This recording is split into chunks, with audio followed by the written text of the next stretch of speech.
Turks are afraid that if you carve up their land and make Kurdistan out of Turkey, that's going to take away a lot of their power, a lot of their land, and so they absolutely are against it. Okay, so the Kurds are dispersed. Now, World War I, 1918.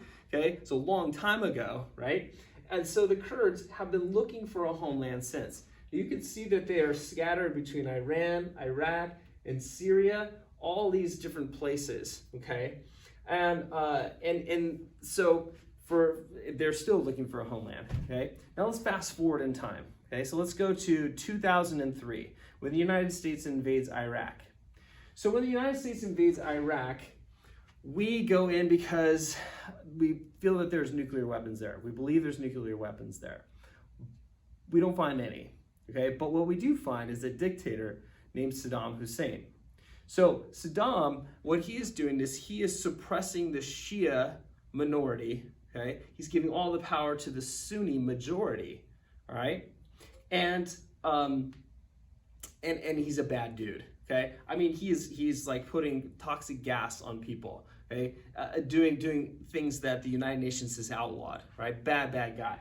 So we say, okay, look, we're gonna go in and we're gonna help you. Well, the Shia don't want us there. I mean, we've been polluting their culture with our halter tops, and our Western music for a long time. The Shia don't want us there. The Sunnis don't want us there, right? Because they're in power. Why would we want you?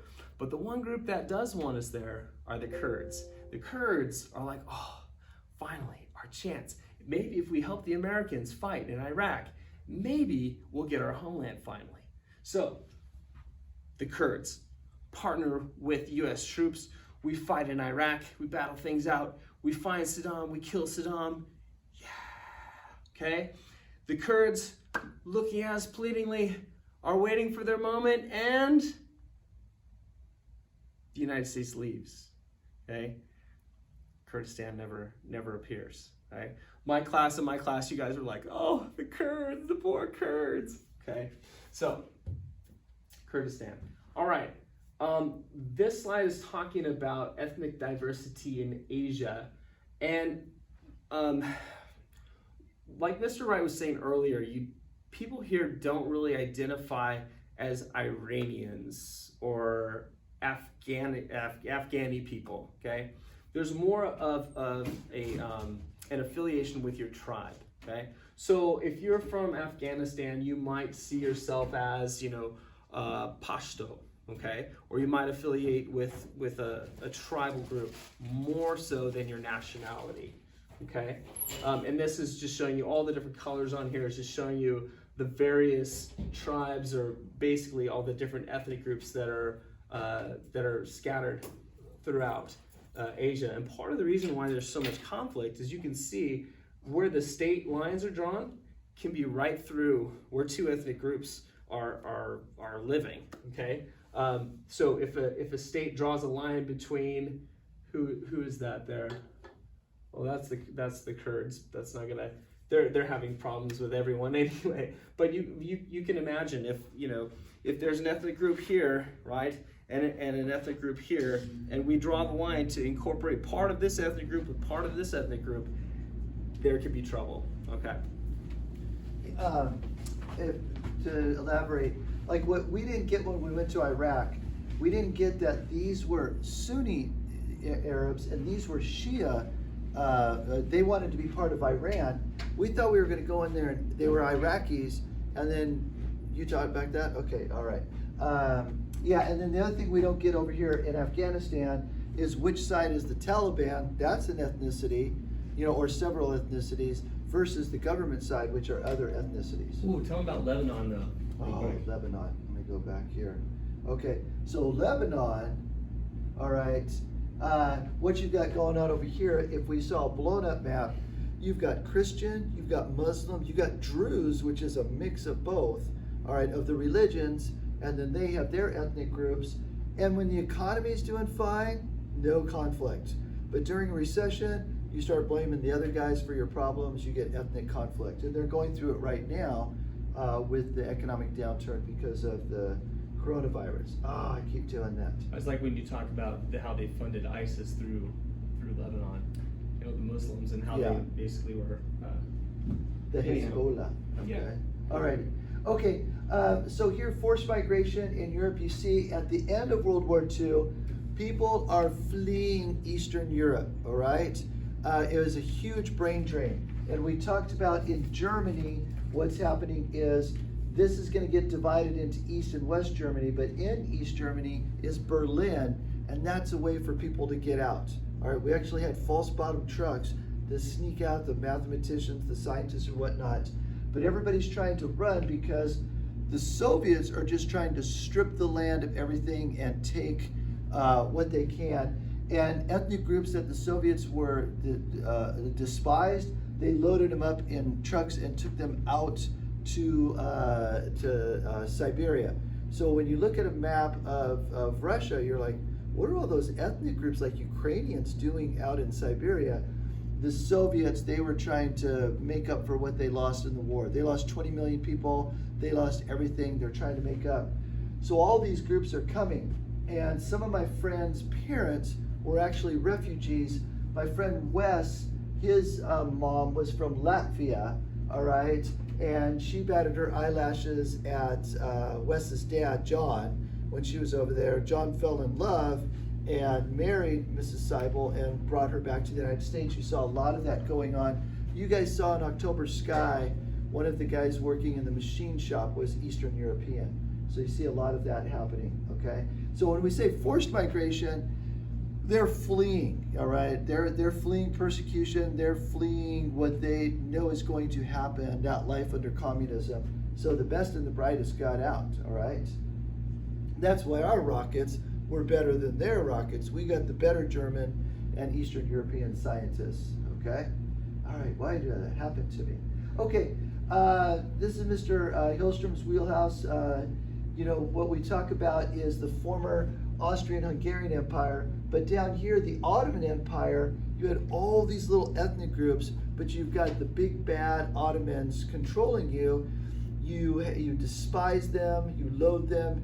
I wish I had a hat. You're going to do in world history where, pronounce his name for me, I would call him Gavrilo Princip. Yeah, that's what I call him. Okay, all right. He's going to shoot, all right, the Archduke of Austria, and that's going to start World War I. But, you know, before, these small ethnic groups despised their masters, but they were under their thumb. They couldn't do much. After World War I, you're going to see that, you know, nations are brought together as this is broken up. But Yugoslavia, they didn't know what to do at the Treaty of Versailles with all these different groups. The Kurds, as Mr. Hillstrom mentioned, they must have not made a good presentation. They didn't get their own country. Or who knows why. Remember we talked about you got a bunch of 20-something-year-old guys carving up the map, and they're using linguistic maps. So they go, well, they're Slavic. They all have a Slavic type language. Let's call it Yugoslavia, all right, which means United Slavia. Well, you put together a bunch of people that despise and loathe each other, all right? Is the next slide yours? Yes, sir. Oh, actually, that one is. This one is? Yeah. Oh. No, that's okay. I have some things to add to it, so it's all gonna work out. So, all of this area that we're looking at was Yugoslavia. I like the way you did that. You gotta jump. Oh, sorry. Yugoslavia. Was that good? Yeah. Okay. I'm gonna retake that. Yugoslavia. So it was united underneath a president, and I love to, I don't know why, I think it's because of my upbringing with the Jacksons. His name was Tito, okay? Not Jermaine, right? Not Michael, Tito. But President Tito, he unified all of these different nations. You have like 4 nations here represented, but there are dozens and dozens of ethnicities, okay? So you have the Serbians who are Christian, and then you have the Bosnians who are Muslim, okay? So once Tito dies, once the president dies, you start to see, well, obviously all these colors, these are going to be some of the dozens of ethnicities, but just the largest ones, okay? So what's going to happen is ethnic cleansing, okay? So the Christian Serbs, if you look at this one, you can see that it's orange, and you can see there are Serbians here, and there are Serbians here, and then in between there are all kinds of, they call them Bosniak or Bosnian Muslims, okay, in between. And so in order to unify the entire country, the Serbians ethnically cleansed the Bosnian Muslims in order to, and mostly you can see up here, okay, where that happened, you can see the number of Muslims shrinking. And they, just in order to geographically unify all of the Serbians, okay? The fighting was intense, extremely intense, especially because you have all of these Bosnian Muslims living in between the Serbians, and sort of like, you know, what Mr. Wright was talking about with the migration between India and Pakistan. You know, when everyone's sort of living together, you're all intermixing, you're all rubbing up against each other, and violence can happen, can take place, especially when you're fighting over, you know, resources, and you're fighting over land and things like that. So once the dust settles and peace happens, essentially the Serbians end up with half of the land, half of the actual physical land, but they're really only a third of the population. You know, the Bosnian Muslims, they're the majority, but they only wind up with like a fourth of the land. They're about half the population, but they only get like a fourth of the land. And here, I think on the next slide, Mr. Wright's going to talk about the Kosovars and the war in Kosovo. But this is some young guys, some little guys, and they're standing in front of a refugee camp. And you know, in war, you know, these are the people who suffer. These are the people who you know, are going to grow up, and you know, what is their view of the other ethnic group going to be? You know, as they grow up, what are they being taught and told in these refugee camps? Okay. And what happens here is human nature takes over. What you're going to have is a very small percentage of people going, it's never going to get better than this. So they start learning. You'll see refugees starting learning English or French because they look at the boards and they see which church groups are going to sponsor. And English, you've got Canadian, American, English, Australian, all right? France is the French one, okay? So if these guys are smart, they're gonna learn English and they're gonna try to get to one of those English-speaking countries, all right? It's kind of like right now, so some people are saying the coronavirus is gonna go away, it's gonna get better. Okay, I'm gonna root for science. Okay, let's be like these guys, the optimists. So are refugee camps a good thing? Refugee camps are good because these guys would die back home, all right, but it's not a good place to live. Your educational opportunities are probably limited, it's crowded, and like I said, people are just waiting to go home, and the reality is they're probably not going home.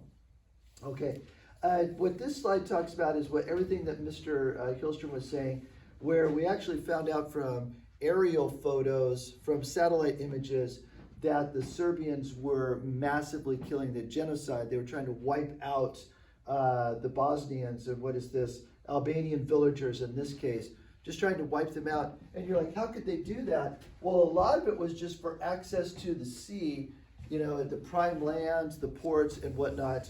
And people of a different ethnic group, a different religion are in their way. They're the problem. So if we just get rid of all of them, our lives will be perfect. You see people do that.